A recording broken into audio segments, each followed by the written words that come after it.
ginnaaw bi ma la sant bi ma la nuyoo maa ngi sant honorable député yi ci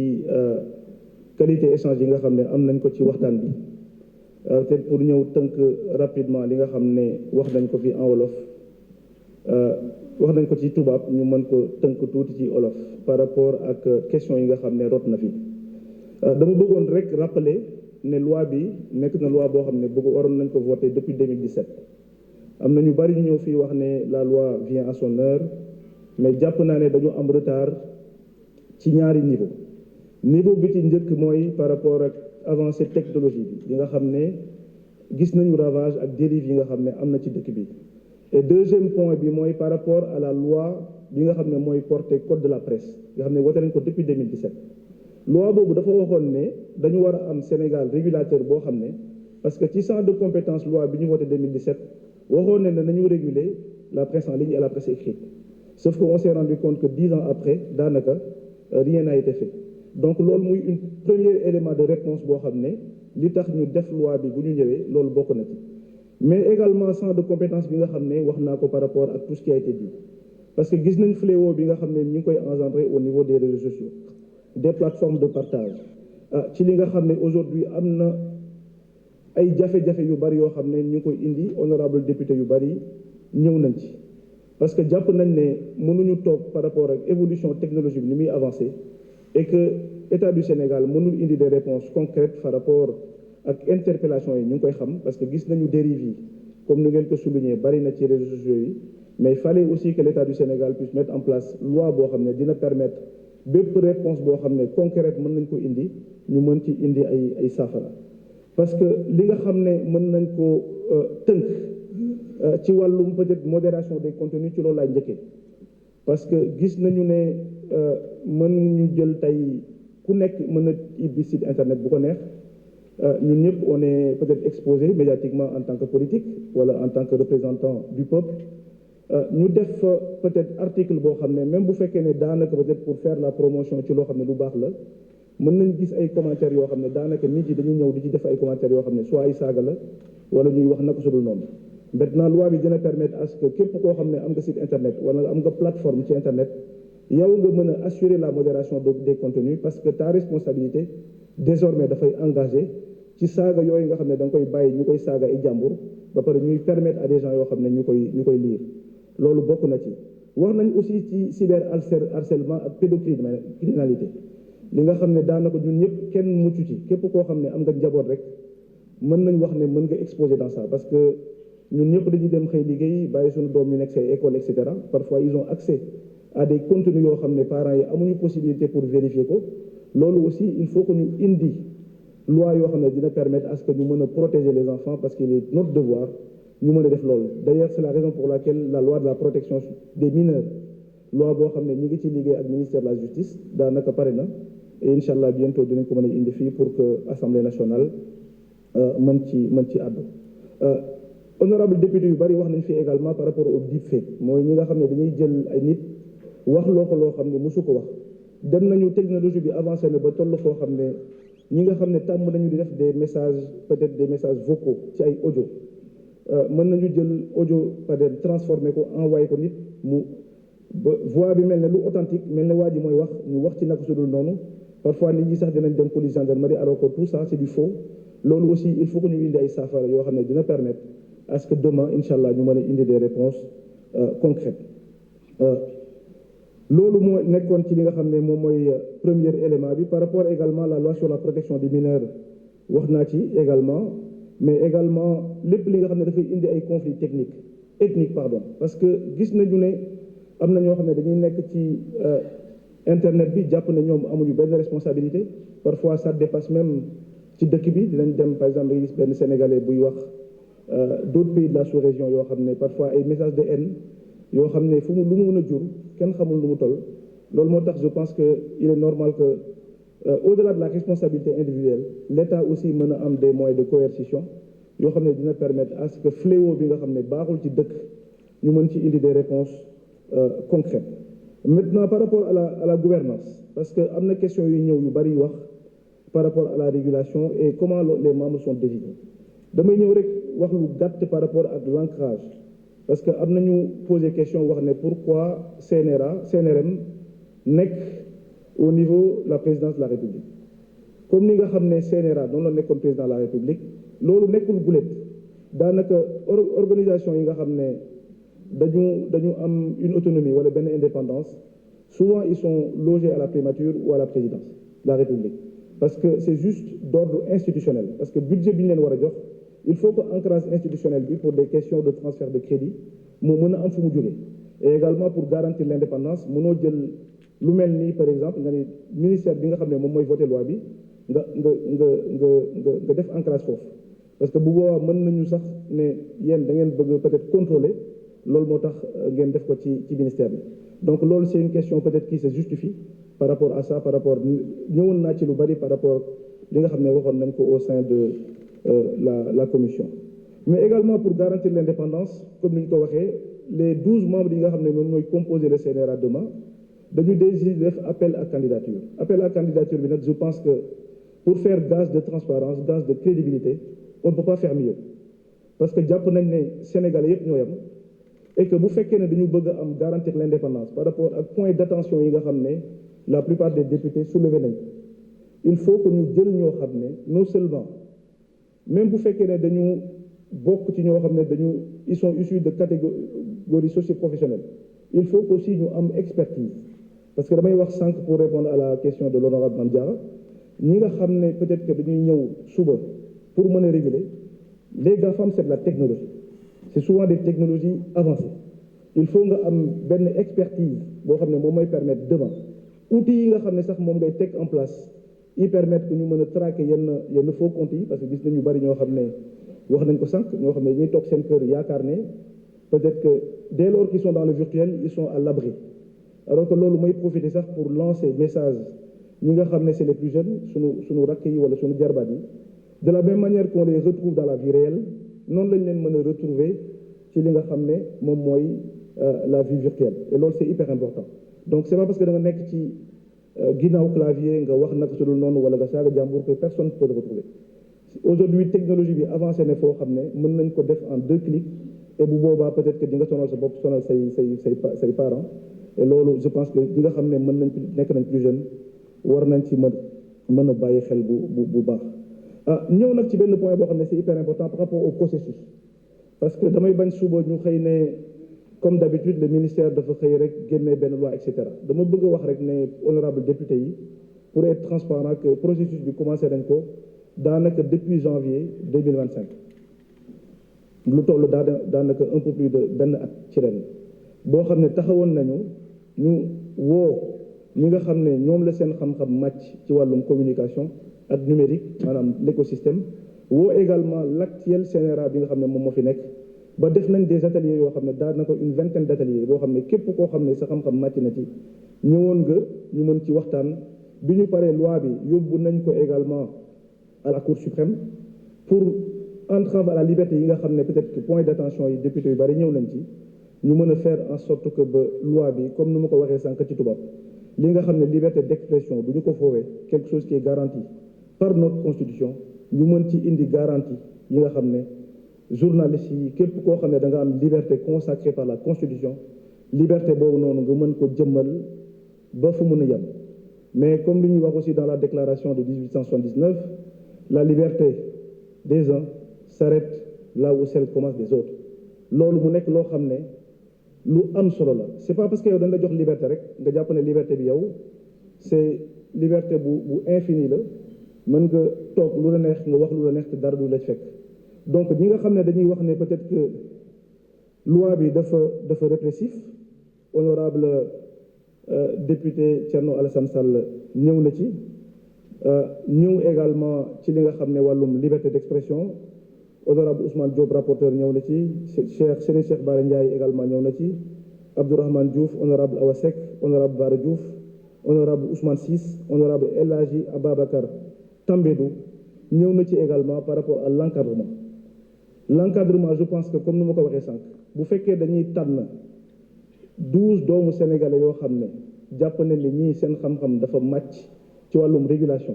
et loolu ça va permettre même secteur bi nga xam ne mooy secteur bi ñuy yëngu mooy secteur des médias bi nga xam ne génnoon nañ fi rapport fii wax ne le modèle économique bi nga xam ne moom la ñu am jàpp nañ ne baaxul dem nañu ba penser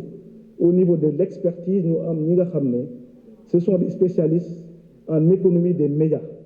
ñu mën a proposer peut-être des modèles viables loolu je pense que loolu la état mën a accompagner comme ni ma koy waxee depuis le début ñi nga xam ne ñoom ñooy les secteurs ñi nga xam ne ñooy évoluer dans le secteur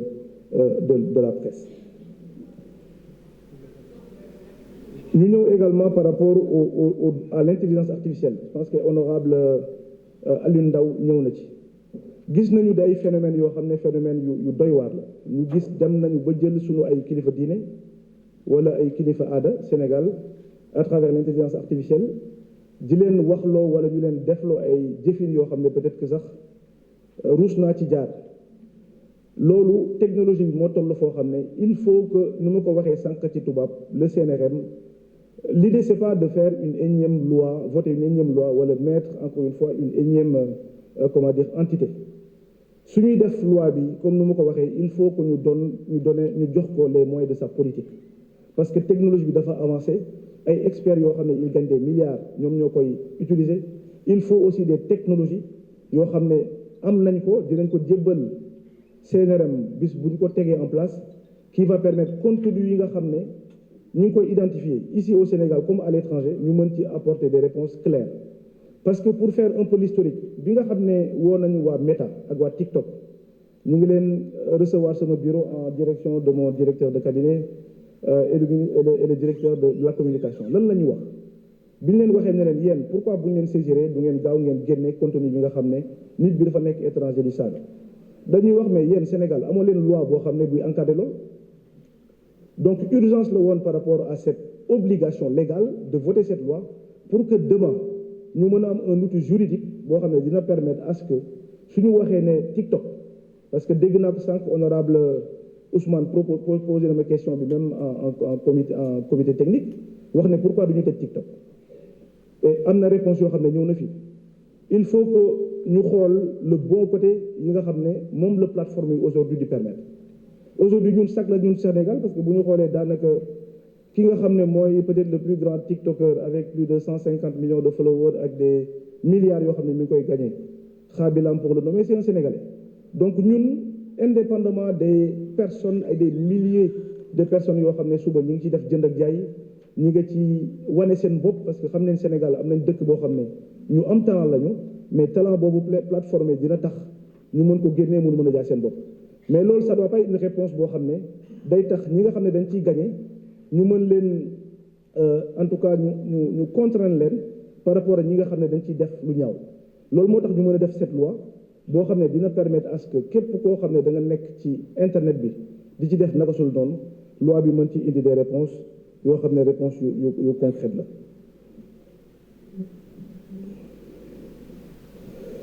rapidement peut-être que avant temps bi di jeex pour revenir sur la question concernant peut-être que c'est pas à l'ordre du jour mais c'est des questions yoo xam ne ñëw na fi honorable Guy Marius Sagna posé ko par rapport à la poste parce que am na c'est l'occasion également de remercier monsieur le Premier ministre Ousmane Sonko pour le portage parce que wax nga ko sànq sa wax c'est la première fois Sénégal ñu ñëw un conseil interministériel dédié à la poste je ne vais pas revenir ci li nga xam ne poste noonu la doxee ci 12 années derrière nga xam ne daanaka les effectifs ont été multipliés par 2,5 ci loo xam ne Sénégal mën ci def 18 milliards de francs CFA par at te mënul génne sax 1 milliard loolu mënul am une réponse conjoncturelle il faut ñu togg ko loolu moo tax y a un certain nombre de mesures yoo xam ne le premier ministre jëloon na ko te lépp luñ ci warloon ak ñun ci 2025 bi par rapport à ce qui a été def nañ ko et il y a un compte rendu régulier qui est envoyé au premier ministre pour xool les points yi nga xam ne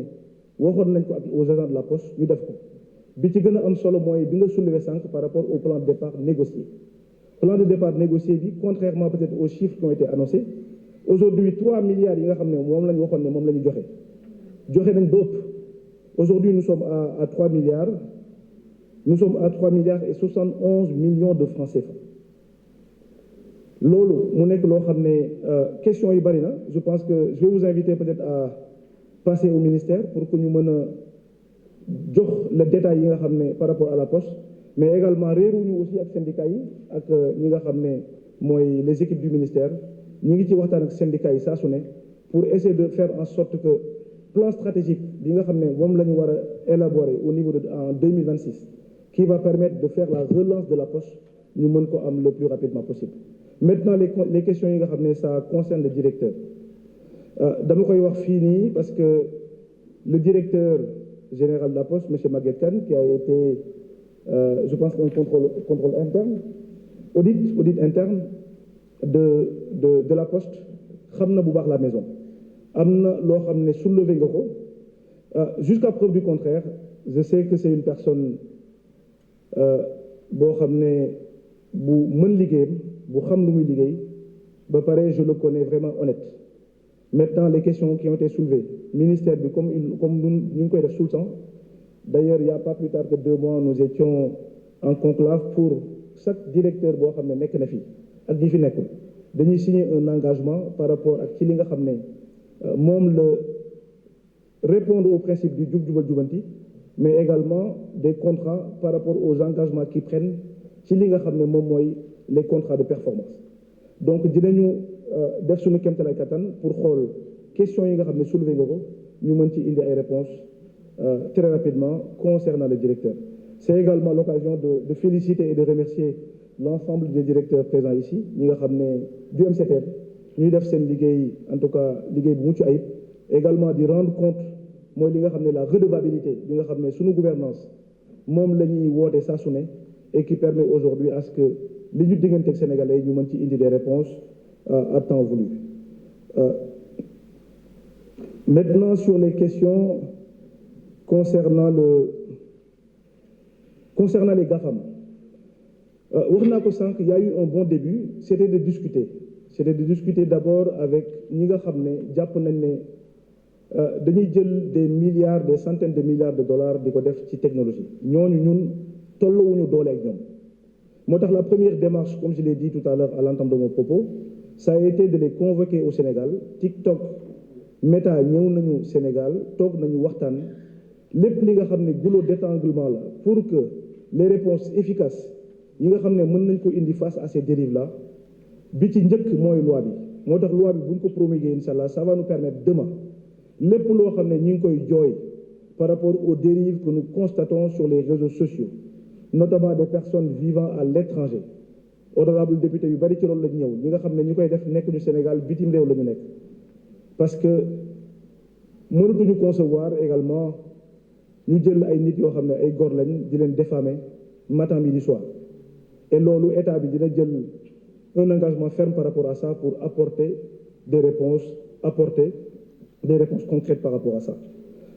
Ñu ngi doon wax sànq aussi honorable député Thierno Alassane Sall pour ne pas le nommer dommage qu'il soit parti on parlait de répression